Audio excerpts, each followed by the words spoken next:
Bonjour et bienvenue pour cette nouvelle émission dans le cadre de la tournée des tiers-lieux. C'est la 10e étape. Nous sommes aujourd'hui à Nantes. C'est une étape avec 3 tiers-lieux qui vont nous recevoir successivement. Ce matin, nous sommes à Openland, qui est un tiers-lieu dédié à l'économie régénérative, donc plutôt tourné vers les acteurs économiques. Et puis, nous verrons ensuite la Cocotte Solidaire, qui a développé tout un concept associatif et très inclusif, participatif, autour de l'alimentation et des circuits courts. Et puis, l'Agronaute, une ferme urbaine de la transition, qui nous recevra également.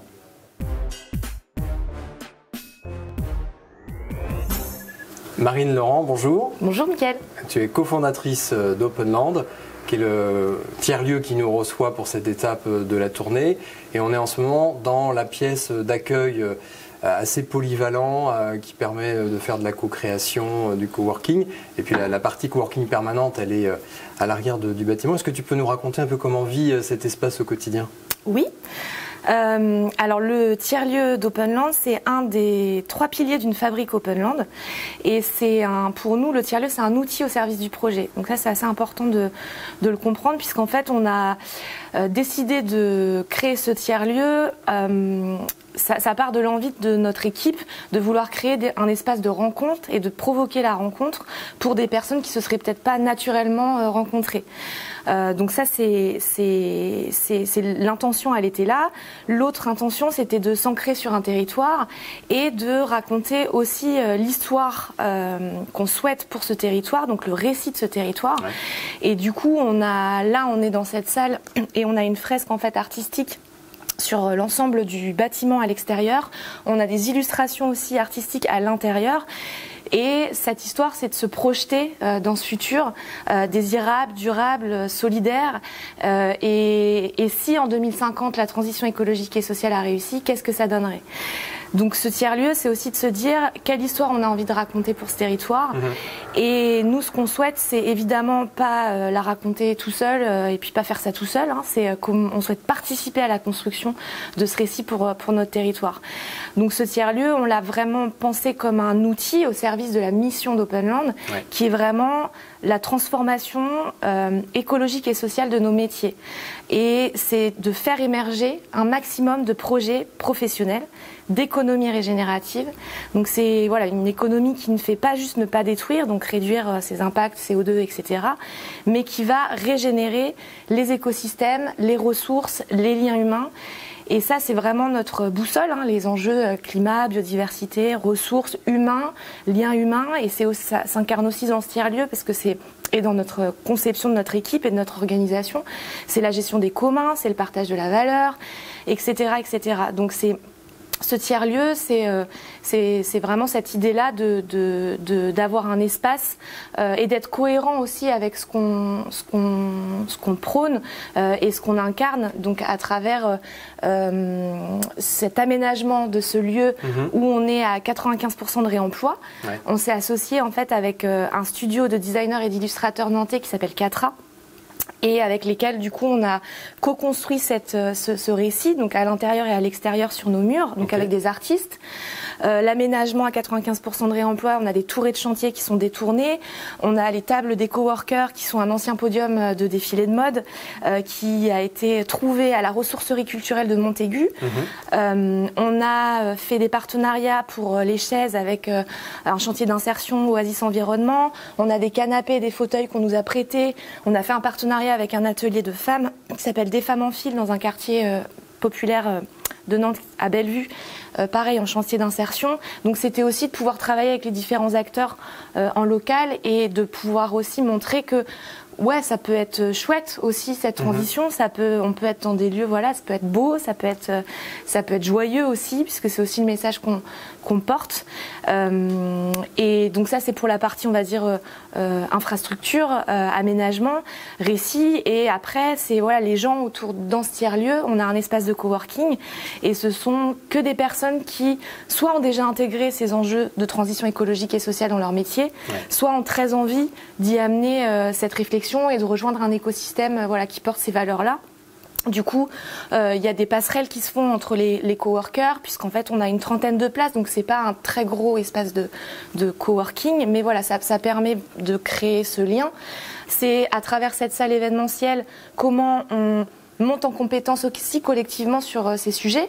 Donc voilà, on a des ateliers, des formations que propose l'association Openland pour des individus, et on accueille voilà, des projets extérieurs, toutes les animations de fresques possibles, inimaginables, du climat numérique, biodiversité sont proposées aussi ici. On accueille des sorties de livres, des soirées débats, enfin voilà, c'est assez varié. Et la dernière chose, c'est que donc nous, l'objectif, c'est d'incarner cette ambition de la régénération qu'on porte avec Openland, je pourrais en reparler, mais on a du coup ce projet de renaturation de nos 6 places de parking. Voilà, c'est un projet tout à fait expérimental, du coup qu'on fait en association avec un collectif qui s'appelle Maralena. Et du coup, c'est comment on débitume 6 places de parking en chantier participatif, comment on met autour de la table des acteurs, voilà, différentes parties prenantes, des acteurs locaux. Pareil, en chantier, l'idée c'est vraiment que ça soit aussi en chantier participatif. Donc on va tester, on ne sait pas ce que ça donne, mais voilà, l'idée c'est d'avoir proposé une méthodologie sur des petites surfaces comme ça de débitumage, parce que c'est un vrai enjeu aussi. Là, on est sur l'île de Nantes, on est en plein cœur de Nantes, c'est très minéral, donc voilà, on essaye les choses, quoi. On comprend à travers tout ce que tu viens de nous dire que tous les publics sont amenés à se croiser ici, oui. Citoyens, professionnels, associations, territoires ou autres.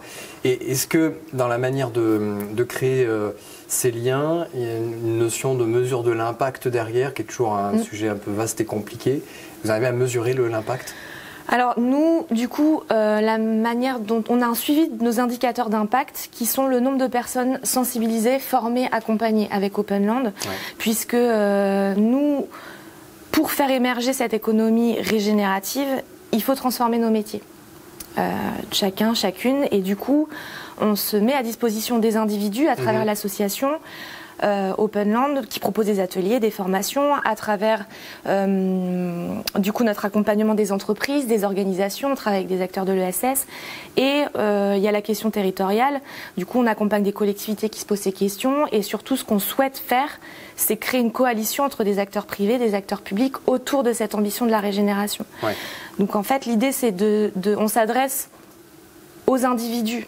Peu importe du coup le type d'acteur, on s'adresse aux individus qui du coup font partie de collectifs, d'organisations qui eux-mêmes créent des collectifs et des organisations sur les territoires et c'est comment on se met en coalition pour cette ambition de la régénération et de l'adaptation aux enjeux et ce qu'on va voir venir très vite, quoi. Et du coup ces indicateurs tu peux nous les partager, combien de personnes ? Je me suis perdue dans la question, mais oui, du coup nous ce que je voulais dire aussi c'est que le projet il est assez jeune. Du coup, nous, on a 4 ans, dont 2 ans vraiment d'expérimentation. Le projet en l'état, là, avec le parcours d'accompagnement d'Openland, il a 2 ans. On a sensibilisé plus de 10 000 personnes, on a accompagné plus de 60 projets et on a formé à peu près 450 personnes. Donc ça, c'est nos indicateurs, mais notre objectif à nous, c'est évidemment l'impact climat, biodiversité, ressources, humains, liens humains. Donc c'est vraiment ça. Et pour l'instant, on est en train de travailler à ça. On n'a pas encore de méthodologie. Comme je disais, on reste assez jeune aussi comme projet, mais c'est l'objectif. Et l'objectif aussi, c'est que cette fabrique Openland dont je parlais, qui est cette idée de monter une communauté de professionnels engagés sur ces sujets, d'avoir un lieu au service du projet, un tiers-lieu, et ce parcours d'accompagnement, ce sont les 3 piliers d'une fabrique Openland. Et on s'appelle Openland pour open source, puisque l'idée c'est de mettre nos méthodologies, ce qu'on a expérimenté, testé et qu'on continue d'expérimenter en ouverture pour que sur d'autres territoires, d'autres collectifs puissent s'approprier du coup. Et puis, c'est du commun aussi, c'est comment on fait ensemble à travers ce qu'on a posé, mais c'est évolutif. De toute façon, le projet, il est organique, il est vivant, ça va évoluer. Donc, on essaime le projet. Donc, notre impact, il est là aussi. C'est que du coup, sur d'autres territoires, là, on a d'autres fabriques Openland qui sont nées l'année dernière, à Angers, à Biarritz-Bayonne, à Montpellier, à Lorient. Donc voilà, l'idée c'est ça aussi. Nous, c'est un ancrage territorial avec ces 3 piliers. Et après, c'est que sur d'autres territoires, voilà, ça puisse se poursuivre aussi si des collectifs sont intéressés à porter cette vision de la régénération avec nous. L'esprit open source, ça fait penser à un petit peu l'esprit de Fab City. C'est le cas à Nantes ou pas? Non, mais c'est drôle que tu m'en parles parce que j'ai rencontré quelqu'un qui a porté ce projet de Fab City à Brest il y a à peu près 3 semaines. Dans ce lieu en plus, donc dans le cadre d'une porte ouverte. Donc voilà, comme quoi les rencontres et les croisements se font comme ça aussi, un peu spontanément, et qui du coup voilà avait envie qu'on discute de ce projet de Fab City à Nantes. Donc voilà, c'est dans les tuyaux. On va se rencontrer, ouais. Et le nombre de personnes, déjà 10 000 en 2 ans, ça paraît considérable, donc c'est un super démarrage. Ça passe par du bouche à oreille. Vous sentez qu'il y a un effet un peu boule de neige, plus il y a de participants, plus il y a de demandes? Oui, je pense que ça passe par ce gros travail que l'équipe a fourni aussi sur la conception de nos outils et de nos méthodes. Donc nous, dans le parcours Openland, on a cette première brique qui est la sensibilisation et l'inspiration. C'est comment, du coup, on prend conscience des enjeux environnementaux, comment on acculture son équipe, si du coup voilà, on propose cet outil-là qui est une conférence inspirante sur ces sujets-là, dans les entreprises et les organisations. Donc voilà, l'idée c'est de partager une langue commune et cet outil qui s'appelle la Catalyse, voilà, on la propose depuis le début et voilà, pour tout type du coup d'acteurs sur les territoires, et on sent que ça a eu de l'impact, puisque du coup on a eu des retours de personnes qui ont souhaité poursuivre aussi le parcours Openland. Donc nous on a un parcours qui s'adresse aux individus, mais voilà, comme je disais, aussi aux entreprises, aux organisations et aux territoires, et du coup après c'était les formations et les projets accompagnés, et là voilà, on sent que du coup il y a une émulsion sur ces sujets. En tout cas, voilà, on sent qu'il y a cette envie de vouloir aller sur ce chemin-là. En tout cas, voilà, un des chemins qu'on propose avec Openland sur la régénération. Mais il y a aussi, je pense, à travers les entreprises qu'on accompagne, cette notion aussi de risque et d'opportunité par rapport aux enjeux auxquels on fait face, et on va faire de plus en plus face dans l'avenir. Donc voilà, il y a aussi ce truc qui est là, qui vient aussi prendre au tripes, qui est assez viscéral quand on commence à avoir le déclic. Et nous, c'est ce qu'on a aussi dans notre ADN avec Openland, c'est comment on prend conscience de ces sujets, comment on va venir toucher et parler aux sensibles, toucher nos émotions. Donc ça passe par aussi cette collaboration avec des artistes, mais pas que, pour aller ensuite vers l'expérimentation, parce que voilà, il y a aussi cette grosse notion-là à travers le tiers-lieu qui représente ce côté expérimental avec le projet dont je parlais de renaturation. Mais voilà, donc il y a toutes ces notions-là qui font que on sent qu'il y a des choses qui bougent, et voilà, il faut que ça bouge encore plus vite, et on espère que ça va bouger encore plus vite. Mais pour ça, il faut donner envie aussi. Et pour nous, ce qui nous donne... je pense qu'il y a et ce côté de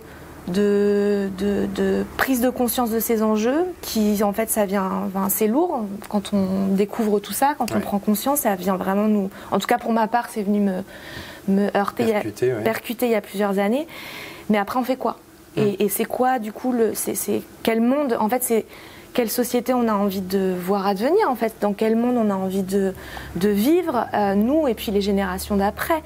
Et cette vision de la régénération qui est portée par des scientifiques, des artistes, des entrepreneurs, qui dit que si on veut bâtir une société plus juste, coopérer avec le vivant, ça pourrait être pas mal. Donc, et qu'est-ce que ça veut dire en fait? Donc voilà, c'est tout ça qu'on porte, et que d'autres portent. C'est pas que, évidemment, c'est pas que nous. C'est des concepts qui sont posés depuis plusieurs années et qui commencent à s'incarner, et qui sont déjà incarnés par certains pionniers dans leur entreprise, dans leurs organisations, dans leur quotidien, concrètement, et ça marche.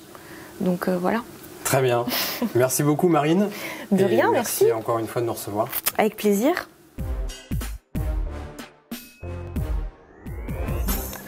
Jean-Michel Buve, bonjour. Bonjour.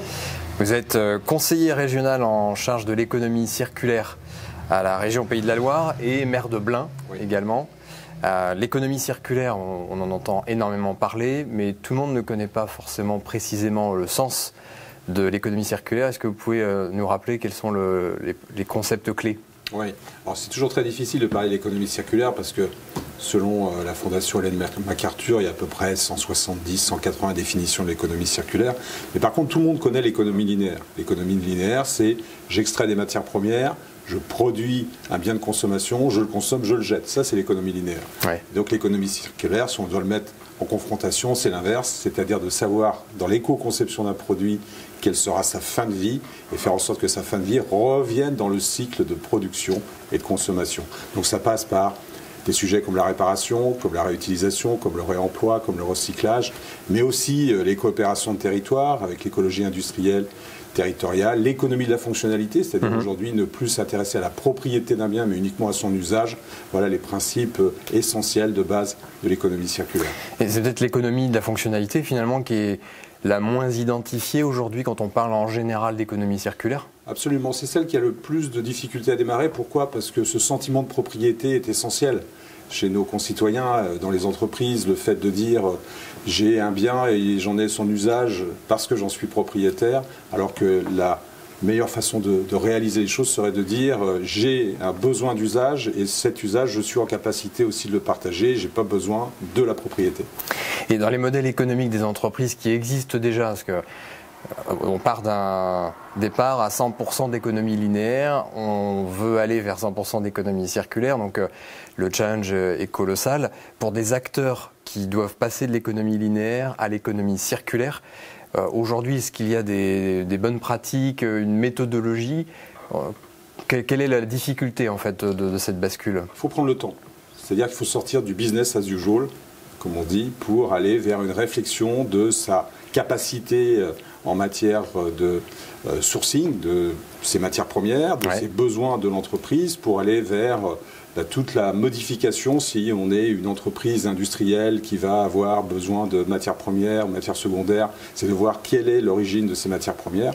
Et c'est à partir de là que les concepts se doivent d'être accompagnés parce que le modèle économique est extrêmement important. L'économie circulaire, c'est toujours avoir en tête qu'on préserve nos ressources, mais c'est pour créer de la valeur ajoutée, pour générer de l'emploi, et le tout en développant des filières innovantes. Et d'ailleurs, à l'échelle de la région des Pays de la Loire, vous avez mesuré l'impact en termes d'extraction de matière et d'émissions de carbone. Il me semble qu'il y a une étude qui est sortie. On a fait plusieurs études. On en a fait faire une par ACR+, qui est une association européenne dont la région des Pays de la Loire est membre, qui était uniquement axée sur les déchets et la production de CO2 des déchets sur la région des Pays de la Loire. On a aussi une autre étude qui a été faite par le CEREMA, qui est la gestion des flux de matières premières, donc ce qui rentre en Pays de la Loire, ce qui sort en Pays de la Loire, mais sur tous les sujets en matière première. Et l'accompagnement des acteurs économiques du territoire, est-ce qu'à partir de cette étude, ça vous aide à mesurer l'impact de l'accompagnement et du développement de l'économie circulaire avec finalement pour but que cette étude puisse être renouvelée avec des indicateurs à la baisse ? Forcément, on est dans une idée définitive de production locale, consommation locale. Donc plus on aura une meilleure connaissance des acteurs du territoire, mieux ce sera et on pourra faire des créations de synergies de territoire avec les acteurs économiques.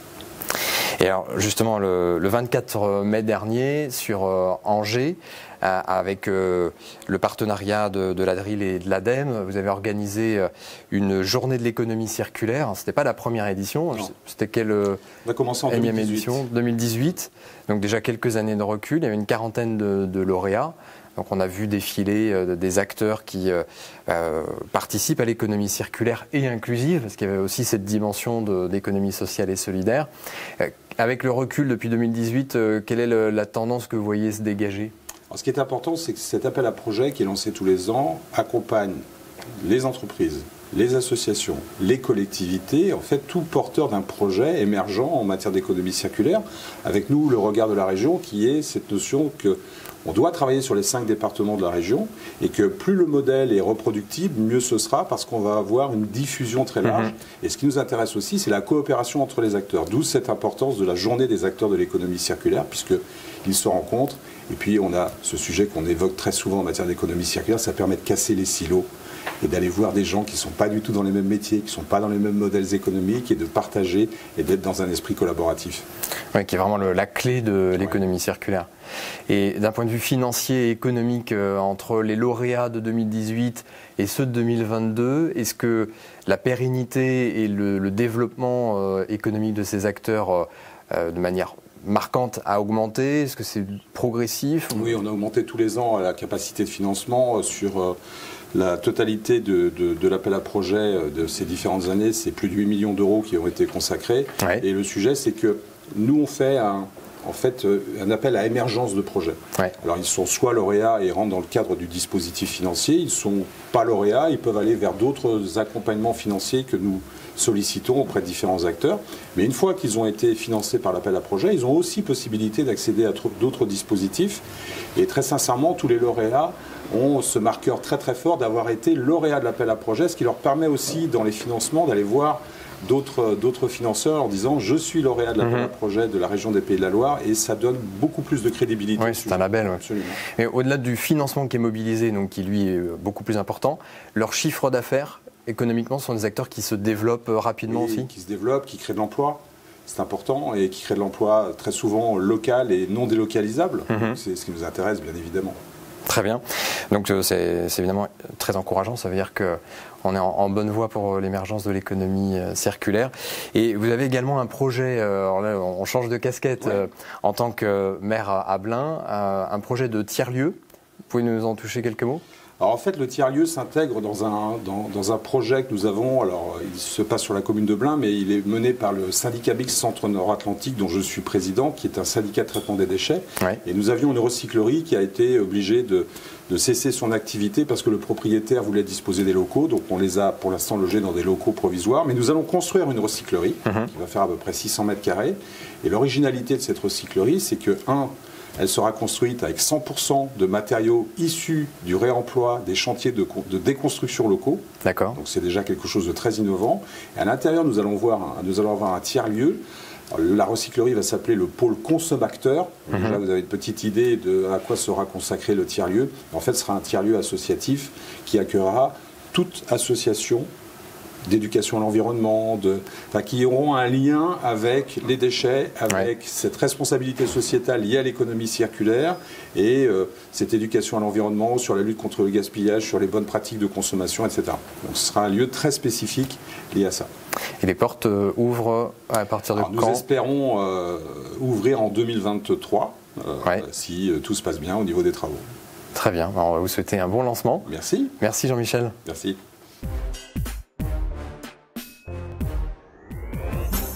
Charles Barraud, bonjour. Bonjour. Alors Charles, vous êtes le fondateur de l'association Rupture, également entrepreneur multi-activités dans la vie. Et l'association Rupture, qui réunit un certain nombre d'entreprises, a été créée à partir d'un déclic autour d'une conférence, je crois, de Gunther Pauli sur l'économie bleue. Oui, tout à fait. C'était lors d'une rencontre APM à Bordeaux. Ouais. Et effectivement, c'était il y a 5 ans environ. C'est la première fois pour ma part que j'entendais à l'époque, il y a 5 ans, je répète, qu'il fallait arrêter d'opposer écologie à économie. Que l'écologie nous est toujours présentée comme un sujet complexe, négatif, de décroissance, un sujet qu'on a trop confié à des experts, etc. etc. Et finalement, le monde de l'économie n'a pas forcément envie d'y aller, quoi. C'était pour la première fois que j'entendais, non, il faut justement, le chef d'entreprise renverse cet enjeu qui n'est pas forcément positif, en opportunité de développement, mais de développement de l'entreprise d'une façon différente, basée sur l'économie circulaire comme on parlait tout à l'heure, mais aussi sur le territoire, d'entraîner les équipes, de changer de modèle en fait. Et j'ai eu effectivement ce déclic-là, certainement c'était dans ma tête depuis un moment, mais il faut toujours un petit déclic. Et l'histoire est partie de là. Et le concept même d'économie bleue par rapport à l'économie circulaire ou l'économie sociale et solidaire, est-ce qu'il y a des caractéristiques propres à l'économie bleue ? En fait, l'économie bleue, c'est une couleur qui a été mise comme ça, parce qu'il faut toujours mettre des images. C'est tout simplement reprendre différentes briques. Donc il y a l'économie circulaire, il y a le territoire, il y a l'inclusion. Dans un esprit en fait de changer complètement de modèle pour aller vers une régénération et non d'aller vers un mieux environnemental et social au fur et à mesure, qui va nous entraîner vers une régénération, sans oublier évidemment l'inclusion, comme je disais, et aussi, ce qui est très important, la transmission aux nouvelles générations. Et ça, aujourd'hui, c'est un bloc hyper important dans toutes les activités rupture. Il y a aussi une fibre autour du biomimétisme dans l'économie bleue. Oui, c'est s'inspirer de la nature. Déjà, c'est retrouver un lien avec le vivant. Ouais. Alors, on ne le retrouve pas parce qu'on est a priori des êtres vivants, donc le lien avec le vivant, on l'a en continu. On est déjà un écosystème en nous, hein, mais c'est retrouver en fait du bon sens. On a peut-être oublié ce bon sens naturel de regarder un arbre, de regarder la nature, ce qu'elle peut nous apprendre, ce qu'elle peut aussi nous transférer dans le monde économique. Ouais. On a l'habitude de mettre de la climatisation, etc., un peu partout, mais en mettant des arbres où il faut, quand il faut, on peut s'affranchir de la climatisation. Voilà. Il y a plein de choses comme ça. C'est du bon sens. Par rapport aux challenges du 21e siècle, on sait que les challenges sont considérables. Ouais. On a tous les rapports GIEC et autres qui le chiffrent aujourd'hui, et donc on le mesure de manière très factuelle. Ouais. L'évolution vers cette économie régénérative, cette économie bleue, comment vous la percevez comme étant une véritable chance d'être dans les objectifs de 2030 ? Est-ce que vous avez le sentiment que les choses vont assez vite ? Alors non, ça ne va pas assez vite. Ça, je pense que beaucoup de gens sont conscients. En tous les cas, les états d'esprit des dirigeants, des managers, etc., tous les écosystèmes, la collectivité, on voit qu'il y a une grande évolution. Donc on va parler de choses positives quand même. Donc ça évolue par rapport à il y a 5 ans. Voilà. On voit qu'on est en train de switcher, mais on switch trop lentement. L'enjeu est considérable, on ne va pas les rappeler parce qu'on les connaît. Tout justement, l'enjeu, c'est de réussir à transformer cet enjeu global qui nous dépasse tous en enjeu de territoire d'une façon pragmatique où chacun peut agir. En fait, c'est pas forcément des grandes actions qui vont nous demander un fric considérable ou changer complètement de vie du jour au lendemain. Il y a plein de petites actions qu'on pourrait lancer qui changent énormément de choses. Ouais. Donc déjà, si on pouvait commencer par ça, et après, effectivement, aller de plus en plus vite. Mais non, effectivement, on n'est pas sur une échelle temps suffisamment rapide par rapport aux enjeux qui nous arrivent. Dans 10 ans, ça va commencer vraiment à se perturber, quoi. Ouais. Il y a donc un enjeu de résilience en même temps pour c'est un enjeu de résilience, un enjeu économique. Comment on va faire en termes de gestion d'énergie, de matières premières, de pénurie. On voit bien qu'aujourd'hui, c'est extrêmement compliqué. Moi, j'ai des activités où c'est très compliqué de réussir à suivre en termes d'approvisionnement. Ouais. Et surtout, en termes de géopolitique. Il y a un bouleversement qui va nous arriver, alors pas dans 10 ans, ça va certainement prendre un peu plus de temps. Comment on va réussir à gérer ça ? Et aujourd'hui, l'association Rupture, c'est combien d'adhérents ? Quels sont les chiffres clés que vous pourriez nous partager ? Alors, les chiffres clés, déjà c'est une création le 14 février 2018, c'est une belle date. La fête quand même de l'amour, a priori le 14 février, alors c'était pas du tout choisi, c'est le hasard du calendrier, mais on aime bien le rappeler. Aujourd'hui, c'est 150 adhérents, structures adhérentes, privées, entreprises, en grande majorité, collectivités, écoles, et des particuliers. On a plusieurs étudiants qui sont aussi adhérents, etc. Ça entraîne en fait ces 150 structures adhérentes, plus de 400 personnes qui viennent travailler tous les ans sur des projets. On appelle ça des chantiers, c'est hyper opérationnel. Il y a combien de chantiers ? Aujourd'hui, on a 8 têtes de pont en termes de chantiers. Qui drainent derrière une vingtaine de projets qui sont menés au quotidien. Rupture, c'est 5 permanents, 5 salariés, bientôt 6, qui en fait animent les projets. On a 2 personnes et demie au quotidien qui font de l'animation de projet, de la gestion de projet, de la communication ensuite, et tout ce qui est management, recherche de fonds, etc. etc. Donc on est dans l'hyper opérationnel. L'idée, aujourd'hui, c'est de fournir du livrable. Donc depuis 1 an, on écrit du livrable, des outils, des choses qui aident à simplifier, de la simplification, parce que c'est pas facile de comprendre des enjeux, de comprendre des solutions qui ne soient pas pires que le problème. Donc voilà, l'environnement, c'est pas si simple. Et du coup, tout ce travail que l'on mène au quotidien est en free. Sur nos sites internet, on édite aussi des livres. On a édité le livre Le coup d'après, fin 2020, qui est un livre de solutions, coécrit par tous les adhérents. de solutions, de bonnes pratiques, d'interviews de chefs d'entreprise, pour simplement donner envie qu'on peut y aller. Ouais. C'est pas un problème, c'est pas un sujet de bobo écolo en fait, de transformer l'écologie dans le monde économique, quoi. C'est pas un problème. C'est vraiment un sujet économique, donc des chefs d'entreprise sont venus témoigner dans un recueil Le coup d'après, et on a certainement un futur ouvrage qu'on va écrire dans les mois, au moins pour fin 2023, sur une philosophie de vie. D'accord. On va réussir à changer de philosophie de vie. Oui, finalement, c'est là que ça se joue. C'est là que ça se joue. Et l'intitulé du livre, Le coup d'après, ça fait une bonne transition pour la question qui va suivre. L'évolution de rupture, quelle est la perspective, quelle est l'ambition? Vous avez plutôt commencé Grand Ouest, une ambition qui est nationale. Ouais. Alors aujourd'hui, les perspectives, on est vraiment assis sur les territoires de Loire-Atlantique, Vendée, Maine-et-Loire. Donc on va déjà bien s'asseoir sur ces 3 départements. On y va vraiment étape par étape. On va s'agrandir sur la région Pays de la Loire au fur et à mesure. Et ensuite, on est en train de structurer donc, un développement national.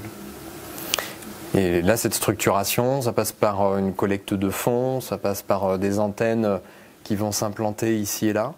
Alors ça passe déjà par du bon sens. Et des chefs d'entreprise, des collectifs, en fait, nous ont appelés. Depuis 6 mois, on est très sollicités. Donc on a fait beaucoup de visios avec des gens du sud de la France, de l'Est, du centre de la France aussi. Donc on a écouté en fait, c'était quoi pour eux leur vision par rapport à tout ça, leur envie. Et il y a des noyaux durs de chefs d'entreprise qui se sont constitués au fur et à mesure. Et là on est en train de travailler avec eux finalement pour construire. Et franchement le modèle, c'est soit une association qui existe déjà et on aura un lien avec eux. On n'a pas vraiment de modèle aujourd'hui, on est en train de co-construire avec chacun pour trouver le modèle le plus efficace, parce que l'idée c'est pas de refaire des choses qui existent déjà, c'est peut-être simplement de mettre en lien, enfin on est en train de construire. En tout cas, le fait d'avancer à petits pas, on voit bien qu'il y a un effet d'entraînement derrière. D'autres sont interpellés par l'initiative et veulent gagner du temps pour se lancer également. Oui, tout à fait. Ouais. Et s'il y avait un frein ou des freins majeurs détectés à travers toutes ces interactions pour que toutes les entreprises puissent véritablement se lancer dans les transitions, ce serait quel frein principal? C'est une bonne question. Quel frein majeur? Que le chef d'entreprise prenne conscience que c'est un impératif en fait. Que c'est pas un sujet juste RSE pour faire joli par rapport aux clients ou aux financiers. Aujourd'hui, c'est plus le sujet. Que ceux qui n'arriveront pas à imaginer leur modèle différemment dans les années qui arrivent vont se prendre le mur. Soit le mur commercial parce que les clients ne voudront plus acheter leurs produits ou leurs services, soit le mur tout simplement de fonctionnement parce qu'il n'y aura peut-être plus de matériaux pour fournir leur business, etc., etc. Donc en fait aujourd'hui ça ne devient plus un choix de vision ou d'envie de créer quelque chose de différent, ça devient simplement un choix de chef d'entreprise.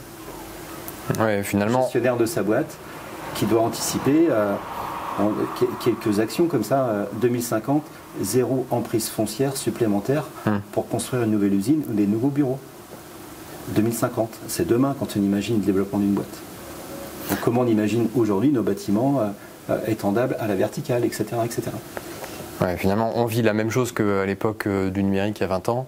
Ceux qui iront trop tard en paieront les conséquences lourdement. Certainement, il y a 20 ans, 25 ans, il y en a plein qui disaient Internet, ça ne marchera jamais, le site Internet, c'est pas pour nous, je suis sous-traitant, etc.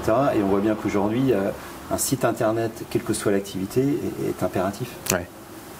Très bien. Merci beaucoup, Charles. Merci à vous.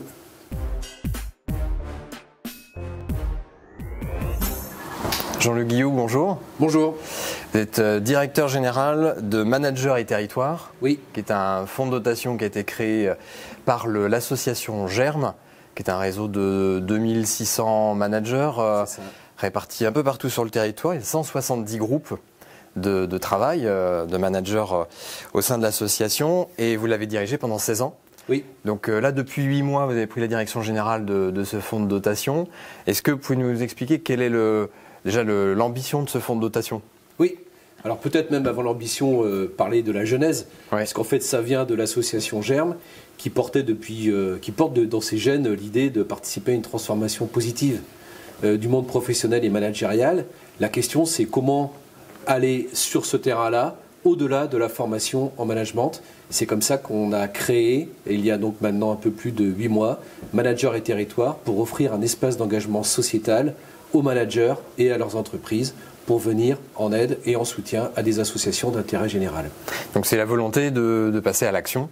En fait, c'est la volonté d'offrir un terrain d'action, effectivement, auprès des associations locales pour des managers qui sont en recherche de sens, de cohérence entre leurs valeurs personnelles et leurs pratiques professionnelles. Et alors le mode opératoire, concrètement, comment ça se passe le soutien des associations? C'est par un système d'appel à projet? Oui, ça se passe par un système d'appel à projet. On a commencé il y a maintenant 8 mois, on a commencé par faire un appel à projet au sein du réseau Germe, en repérant les managers qui étaient impliqués dans des associations et qui disaient moi j'aimerais bien que cette association soit soutenue par Manager et Territoire et par des collectifs de managers ou des collectifs d'entreprises.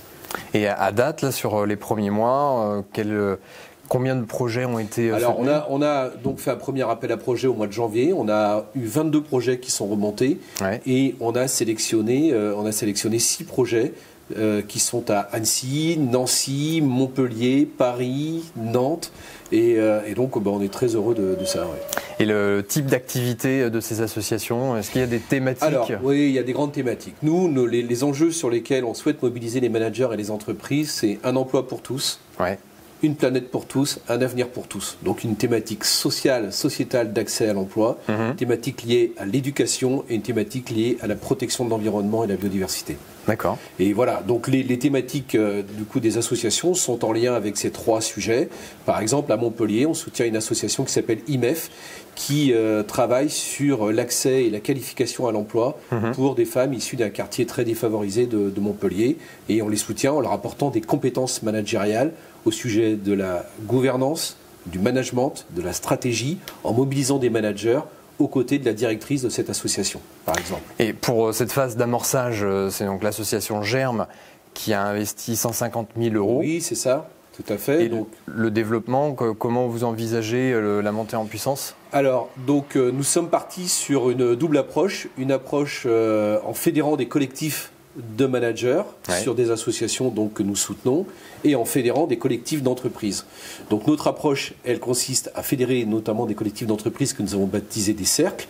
Et ces cercles, on constitue une dotation d'action collective de ces cercles pour faire du mécénat collectif avec une dotation globale de 100 000 €, 80 000 € pour les projets, 20 000 € pour le pilotage et l'ingénierie de Manager et Territoire. Et en complément de ça, pour prolonger l'engagement initial de l'association Germe, nous sommes à la recherche également et en contact avec des mécènes nationaux qui veulent s'associer à cette démarche pour avoir un impact systémique et entrer avec Manager et Territoire dans une démarche de mécénat national.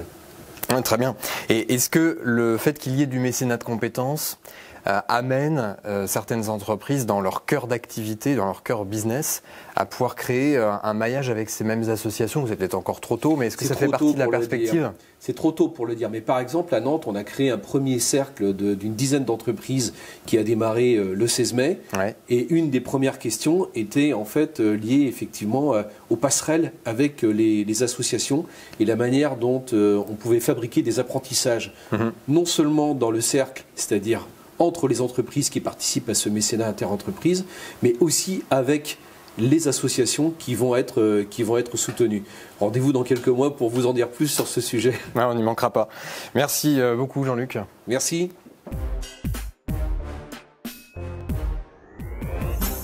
Bonjour Pauline Olivier. Bonjour. Merci de nous recevoir à la Cocotte Solidaire. Avec plaisir. On est dans un cadre assez idyllique.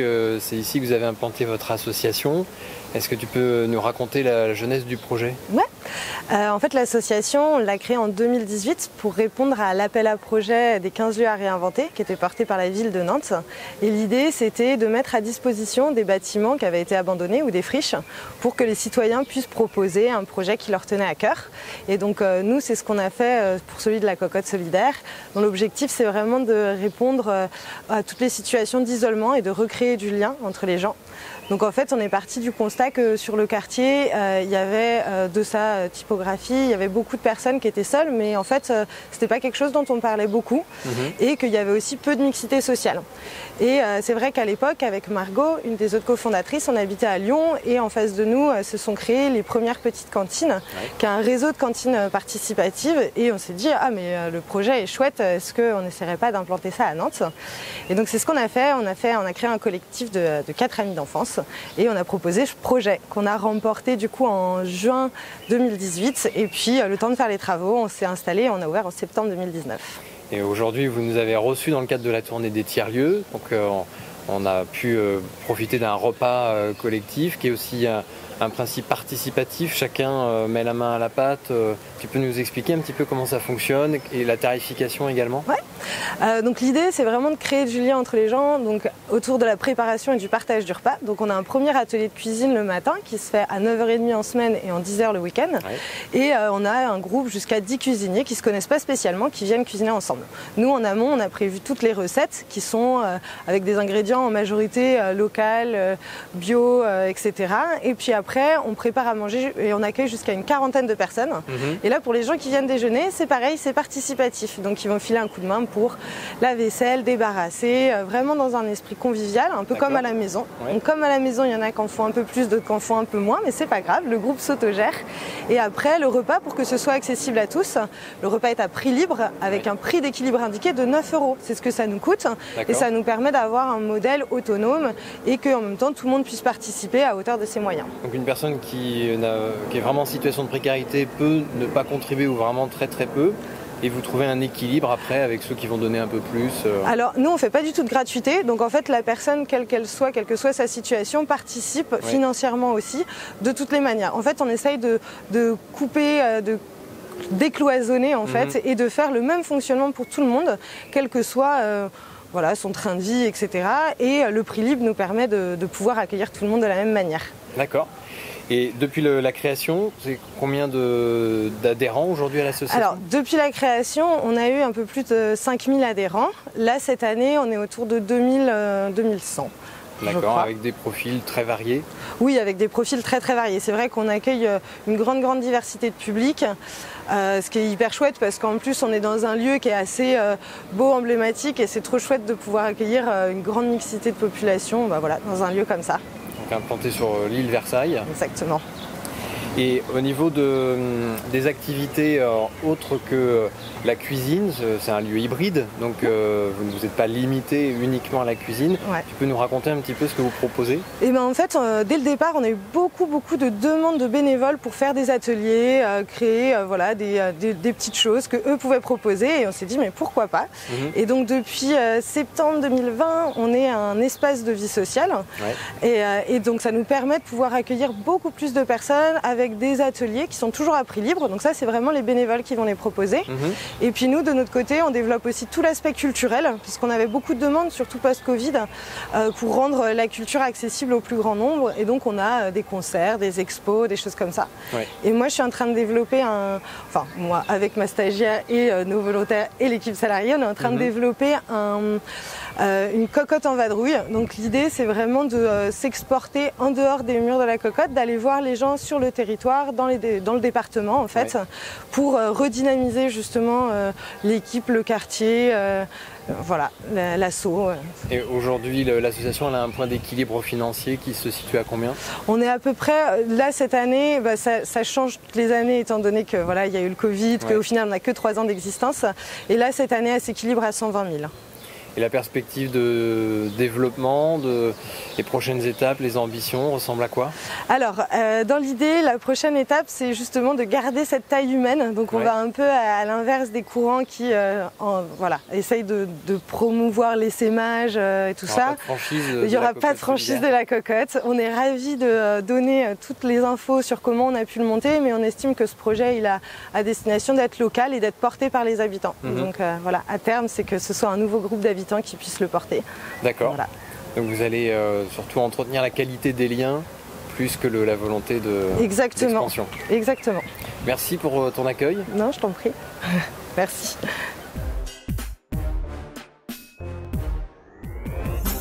Bonjour Walter Bouvet. Bonjour Mickaël. Donc, tu es le cofondateur d'Openland. Et aujourd'hui, je te propose qu'on évoque un sujet que vous traitez chez Openland et qui était cher, qui est celui des récits communs. On peut peut-être d'abord parler de l'enjeu des récits communs au sein des entreprises, des organisations, et puis on pourra évoquer après l'enjeu des territoires. Comment tu abordes la question chez Open Hand avec tes équipes quand tu as une organisation qui vient, qui fait une fresque ou une catalyse et qui ensuite se projette sur le long terme par rapport à cet enjeu de récit? Déjà pour parler de récit, en fait, il faut réinscrire l'entreprise dans quelque chose qui la dépasse, qui est l'enjeu de société.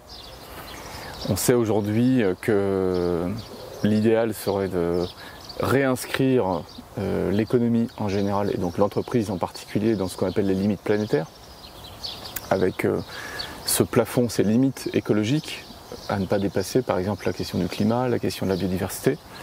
Et puis ce plancher, ce seuil indispensable de permettre à chaque humain, chaque personne sur tous les territoires d'accéder à minima aux services essentiels. Voilà. Donc comment est-ce que c'est la théorie du donut qu'on connaît maintenant, qui est un concept très très clair et très limpide. Donc pour se réinscrire dans ces limites, il y a tout un tas de choses à réinventer pour l'entreprise parce que ça suppose de questionner le sens même de l'entreprise. Est-ce que dans ces limites-là, il y a des choses, par exemple, qui disparaissent? Est-ce qu'il y a des choses qui apparaissent? C'est en gros des choses dont on n'a pas besoin ou plus besoin ou qui sont vraiment pas prioritaires. D'autres qui le sont et sur lesquels il faut accélérer, et par les acteurs économiques, entre autres.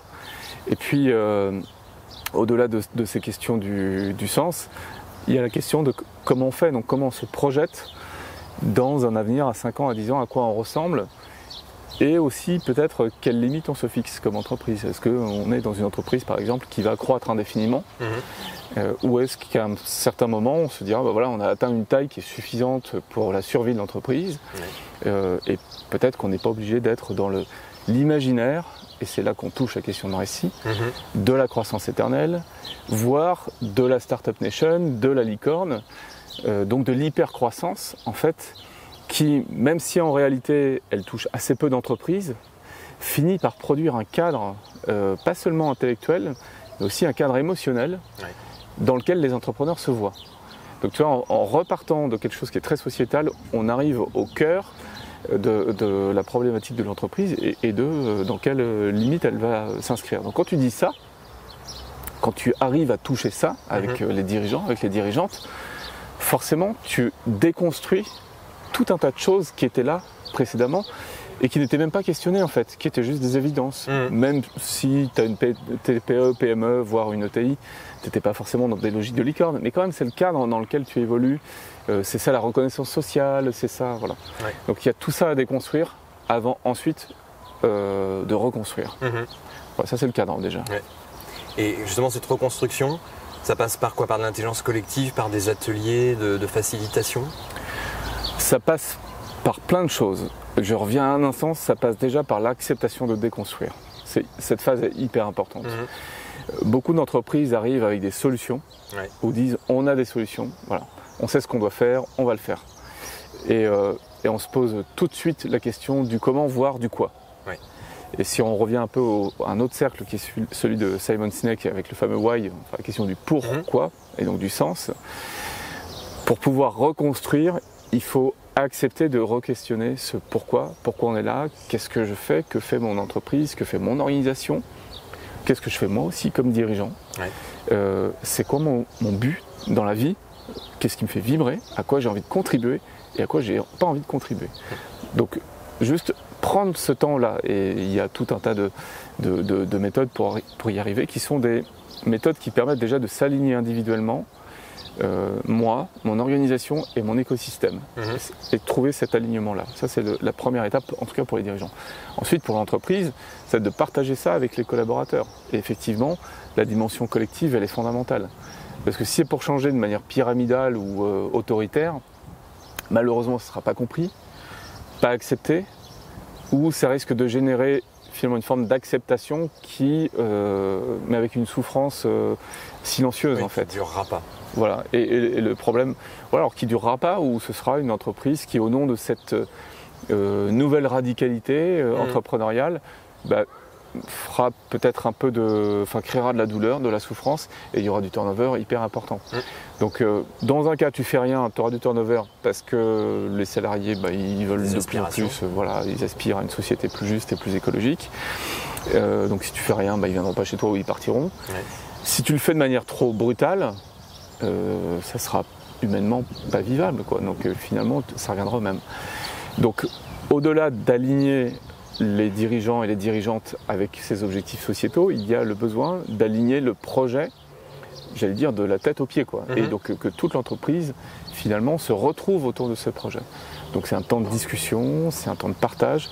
Et d'abord, ça consiste à créer une langue commune, une compréhension des enjeux, une compréhension de comment ils s'inscrivent dans l'entreprise, une compréhension et un partage, une co-création aussi, justement, de ce nouveau récit, de cette nouvelle vision de l'entreprise à 5 ans, à 10 ans, à 15 ans. Où est-ce qu'on va aller ensemble ? Et même si chaque cas est particulier et personne ne part du même niveau de maturité, est-ce que vous discernez chez Openland, de par le nombre d'organisations accompagnées, une sorte de délai moyen pour cette phase de déconstruction et de création d'un nouveau récit commun ? La déconstruction, ça peut aller assez vite. D'abord parce qu'on est passé par plusieurs crises, dont la crise du Covid, le retour de la guerre aux portes de l'Europe qui a fait avancer sur la question de la sobriété, par exemple. Et donc un certain nombre de choses sont le GIEC avec les rapports sur le climat, les rapports sur la biodiversité. Donc bon, il faut vraiment vivre dans une caverne désormais pour n'avoir pas compris ce qui est en train de se jouer. Ou être totalement cynique. Donc la plupart des entreprises avec lesquelles on travaille sont des organisations qui ne sont pas cyniques. Voilà. Oui, les gens ont plutôt envie de bien faire. Ils se posent plutôt la question du comment. Cette phase de déconstruction, je dirais que c'est un travail permanent. C'est sans fin. Et la phase de reconstruction, elle aussi, c'est sans fin. Mais pour ce qui est du gros boulot de démarrage, je pense qu'en quelque chose comme 1 an ou 2, donc ça prend quand même un peu de temps, en 1 an ou 2, on peut avancer pas mal. Quant à la phase de reconstruction, là je pense vraiment que c'est absolument sans fin. C'est un éternel recommencement parce que le monde va beaucoup changer, parce qu'on va devoir s'adapter, parce que les territoires vont être impactés par des phénomènes écologiques et sociaux, parce que les filières vont être impactées, parce que il y a 3 ans, on aurait dit voilà, le Covid, on va se retrouver avec des masques, on va télétravailler, et les gens nous auraient regardés comme des ovnis. Et pourtant, c'est arrivé. Donc on s'est réinventé en live, en fait. Ce qui va être important, c'est de comprendre qu'on va devoir se réinventer, probablement un peu tout le temps. Mais dans cet exercice de réinvention, est-ce que finalement la création du récit commun n'a pas une durée de vie plus importante que le comment ? Si, justement, on vient au pourquoi, et le pourquoi, c'est quelque chose qui est extrêmement structurant. Surtout dès lors qu'on accepte de se replacer, comme je l'évoquais, dans cette notion de limite planétaire.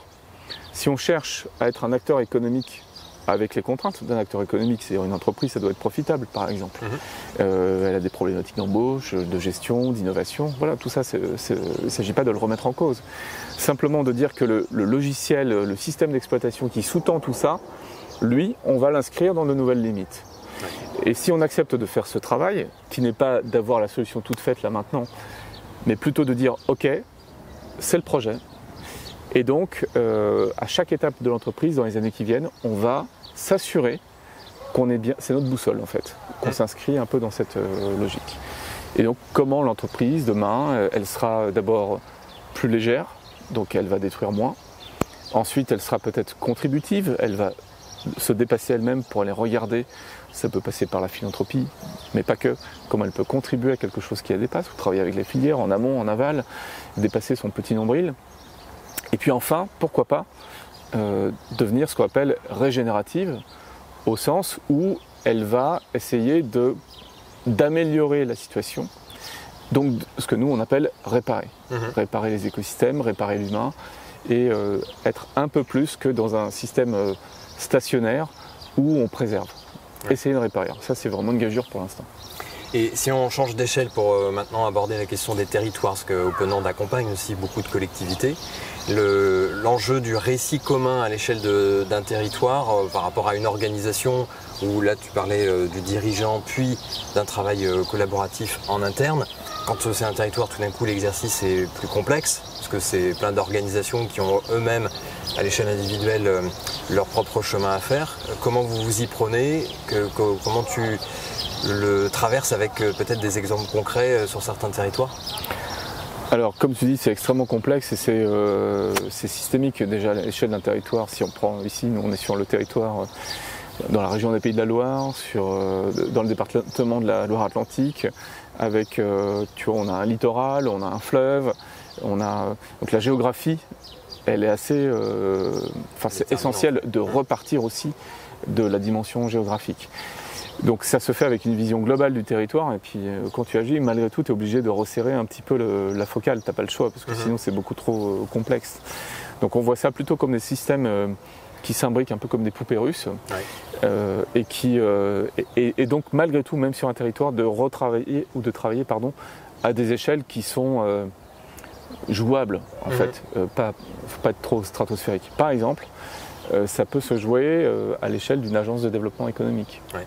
Très important, puisque le système d'une agence de développement économique, le fondamental, depuis pas mal d'années, c'est l'attractivité. C'est comment on va faire pour amener, quoi qu'elle fasse, des entreprises ou des acteurs économiques sur le territoire qui vont créer ce qu'on appelle de la valeur et de l'emploi, sans se questionner sur le sens et donc une nouvelle fois sur le pourquoi de ces entreprises et de ces activités économiques. Et tu vois bien, le raisonnement, en fait, il est le même. Si tu te dis, ok, on va nous-mêmes, à l'échelle du territoire, accepter de réinscrire l'économie, enfin essayer de la réinscrire, en tout cas dans les limites planétaires, avec cet enjeu social et cet enjeu environnemental, tu vas peut-être pas les draguer, pardonne-moi l'expression, mais tu vas peut-être pas les draguer les mêmes acteurs. Ouais. Tu vas peut-être réfléchir à qu'est-ce que je veux faire prospérer sur mon territoire, quel type de filière, quel type d'acteur économique, avec quelle finalité, et comment j'ai envie qu'ils travaillent. Ce qui fait que ça va un peu changer le casting aussi. Ça va changer le casting, ça va changer la manière de faire travailler les acteurs économiques ensemble, et l'essentiel en fait, au fond, c'est de les faire ou de les refaire coopérer en vrai. Ouais. Tu peux prendre ça à l'échelle d'une zone d'activité par exemple. Une zone d'activité, donc il y a un périmètre qui est défini. Zone d'activité, le principe, c'est on vend du foncier, on met des usines, ou des bureaux, et puis une fois que c'est fait, il n'y a plus personne, quoi. Enfin, je caricature un peu. Mais est-ce que cette zone d'activité, c'est pas finalement en soi une organisation ou un organisme dans lequel on va pouvoir mutualiser des choses, ce qu'on ne fait pas aujourd'hui. On va pouvoir mutualiser des services, ce qu'on ne fait pas aujourd'hui. On va être précautionneux avec le foncier, qui est extrêmement rare, et plutôt vérifier qu'on va préserver les fonctions écologiques du foncier. Ça ne veut pas dire qu'il n'y aura plus de bâtiments, mais le strict nécessaire, et pas des bâtiments qui s'étendent de manière illimitée, précisément. Et comment on va accéder à ces zones d'activité? Qu'est-ce qu'on va y faire? Qu'est-ce qu'on va y produire? Comment la valeur va circuler? Et donc là, on retrouve à une échelle plus territoriale des enjeux qu'on retrouve à l'échelle d'une organisation. Et au fond, il y a 4 grands points cardinaux que sont le climat, la biodiversité, les ressources, ça ce sont les grands enjeux, et l'humain évidemment. Et quelque chose qui va faire travailler tout le monde ensemble, c'est la notion des communs, c'est de quoi on a besoin ensemble et à quoi on va contribuer ensemble. Par exemple, ça peut être un lac, ça peut être une rivière, ça peut être la pollution, donc l'air qu'on respire, la qualité de l'air qu'on respire plutôt. Voilà, donc ça ce sont des communs auxquels on va travailler ensemble. Et à l'intérieur de tout ça, comment on crée, pourquoi on crée et comment on distribue la valeur. La valeur ou les valeurs financières et extra-financières. Ce qui est intéressant aussi avec cette boussole du pourquoi, c'est que finalement ça vient complètement pulvériser le débat de croissance-décroissance, plutôt sous l'angle de qu'est-ce qui doit croître, qu'est-ce qui doit décroître. Mais l'enjeu, c'est finalement de créer une croissance régénérative, pour reprendre les termes de Paul Landin. Exactement. Alors moi, je balayerais même le terme de croissance en lui-même. Il est trop connoté. Voilà, d'un point de vue physique. En fait, il y a une telle charge émotionnelle, culturelle, idéologique, tant dans le terme croissance que dans le terme décroissance, que malheureusement, ces termes-là rendent la réinvention du modèle très problématique. Repartir de, encore une fois, cette théorie du donut de Keith Raworth, des limites planétaires et des nécessités humaines, permet de reposer un cadre, un terrain de jeu, en fait, dans lequel on va réinventer la notion même de ce qu'est la richesse. J'aime beaucoup personnellement le terme de prospérité qui a été remis au jour par l'économiste Tim Jackson, puisque lui il parle de prospérité sans croissance.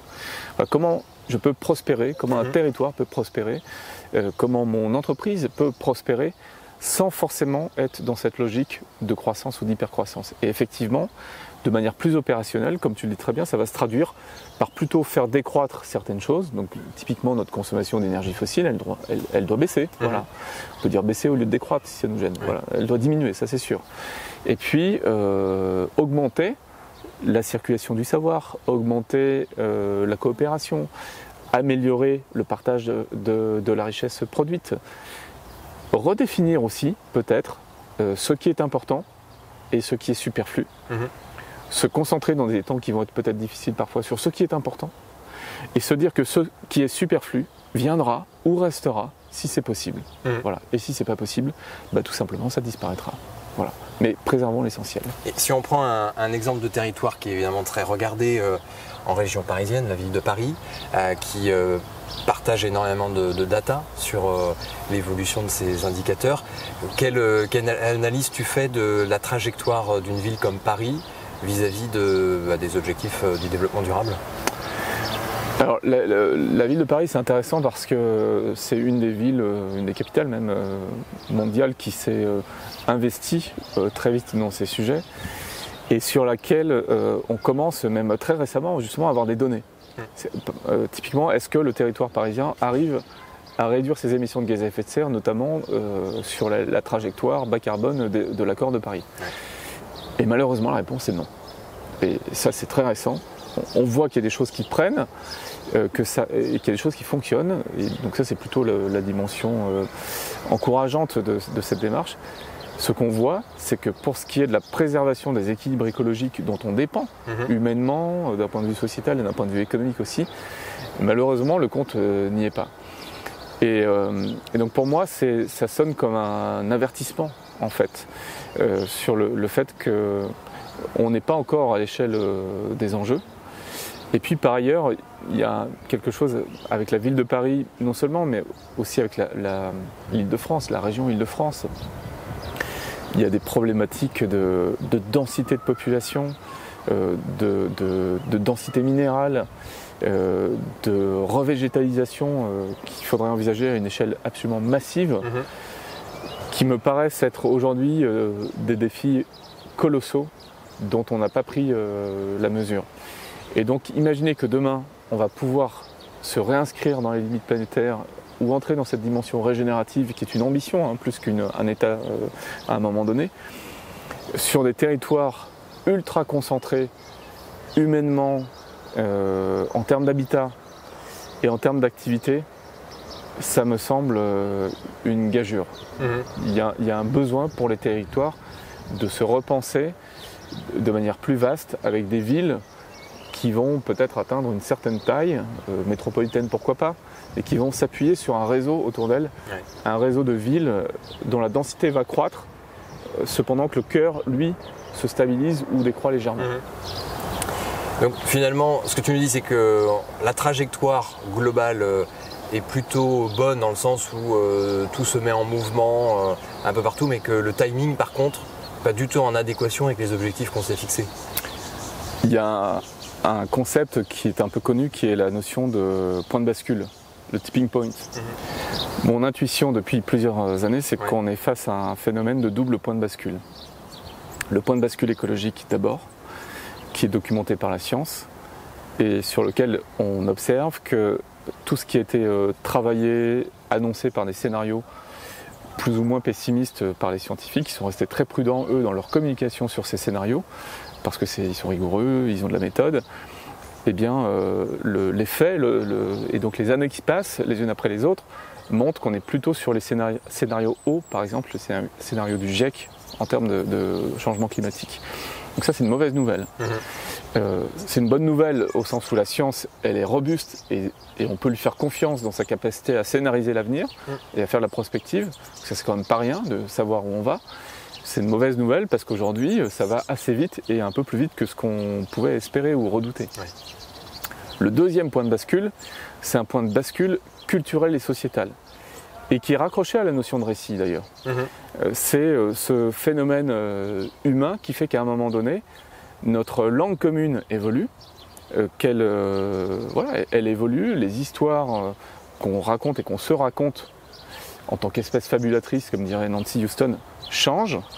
Et donc elles sont nourries justement par les événements, par la science, par la crise du Covid, par les canicules qu'on a connues, par tout ce qu'on voit. Pas totalement, c'est pas un récit absolu, il n'est pas totalitaire, et il y a même encore beaucoup de gens aujourd'hui qui n'y croient pas ou qui pensent que c'est pas aussi important que ça. Mais cette bascule-là, elle produit des choses à retard, parce que le temps que je prenne connaissance, le temps que je comprenne, le temps que je m'imprègne, le temps que je prenne une décision, le temps que je mette en mouvement l'écosystème autour de cette décision, le temps que je finance la décision, le temps qu'elle advienne, le temps qu'on construise de nouveaux bâtiments, des éoliennes, tout ce que tu veux, etc., et qu'on finisse par mettre en œuvre des solutions, ça c'est un temps qui demande du temps, qui demande probablement 1 à 2 générations. Je trouve que ce qu'on a fait à l'échelle humaine est déjà absolument incroyable, même si c'est extrêmement insuffisant. Mais il y a un effet de seuil aussi, c'est-à-dire qu'à un moment donné, tous ces changements-là produisent des décisions, des actions concrètes qu'on va pouvoir mesurer, dont on mesurera les effets. Et donc je suis convaincu qu'on va observer aussi dans les conséquences de nos actions, c'est peut-être mon côté positif ou optimiste, une accélération des effets.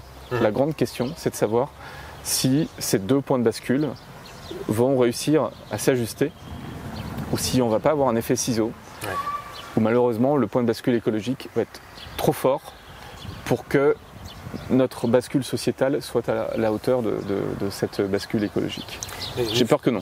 Une fois qu'on a dit ça, sans vouloir se faire peur, mais juste en essayant d'être le plus factuel possible, c'est-à-dire qu'il faut envisager le scénario ciseau, c'est-à-dire une période un petit peu critique, de multiples crises qui vont aller en augmentant.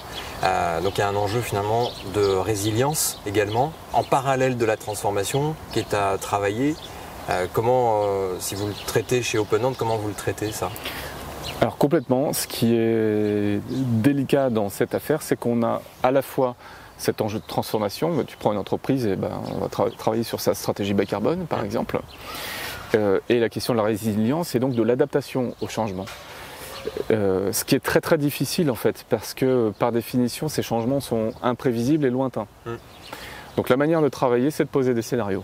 En fait, des scénarios en acceptant d'ouvrir assez largement le spectre, pour se dire, ok, dans tel et tel scénario, comment je vais me comporter, qu'est-ce qui va changer, par exemple sur mes approvisionnements, comment mon marché va changer, donc ça c'est plutôt sur la partie aval de mon activité, et donc en fonction de ça, comment mon activité elle-même, je vais devoir réfléchir à la changer.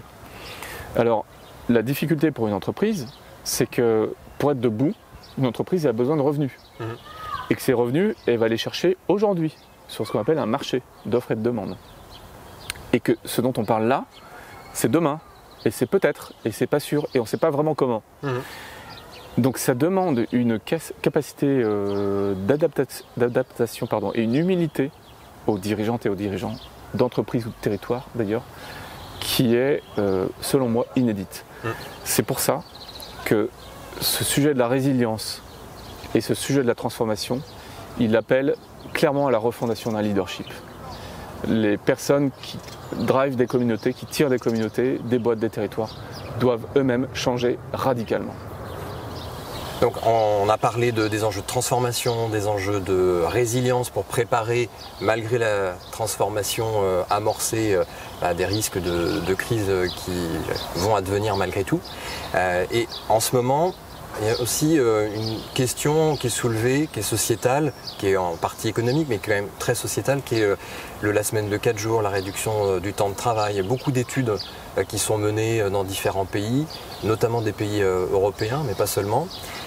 Sur cette question de la capacité pour les organisations, notamment les entreprises, à investir économiquement et du temps dans la transition, la résilience, tout en réduisant le temps de travail, est-ce que c'est une équation qui est économiquement tenable ?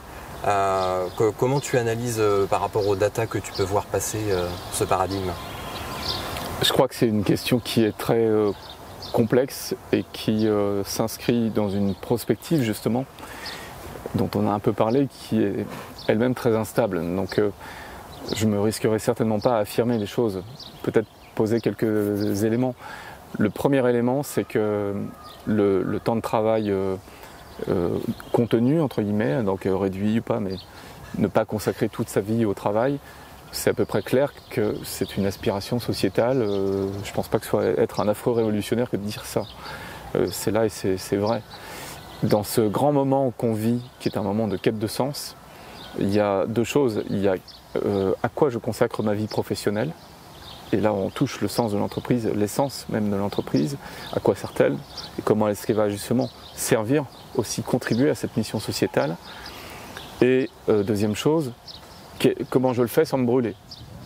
Sans me brûler parce que j'évolue, parce que j'apprends des choses nouvelles, parce que je travaille dans un cadre collaboratif, et aussi parce que le temps que j'y consacre est un temps raisonnable. Et je pense que quand on agit sur tous ces paramètres, la question pure et dure du temps de travail, je ne vais pas dire qu'elle devient secondaire, mais tu vois, elle s'inscrit dans quelque chose de plus large. Et donc, à la limite, tu pourrais avoir envie de travailler beaucoup moins dans une entreprise pas terrible, et un peu plus dans une entreprise qui en vaut le coup, qui en vaut la peine. Et puis peut-être avec des rythmes qui changent au fil de la vie. C'est pas la même chose quand tu as tes enfants qui sont jeunes, ou qu'ensuite peut-être ils grandissent, ils s'en vont, et tu retrouves du temps. Donc là, à mon avis, c'est quelque chose qui peut être évolutif. Oui.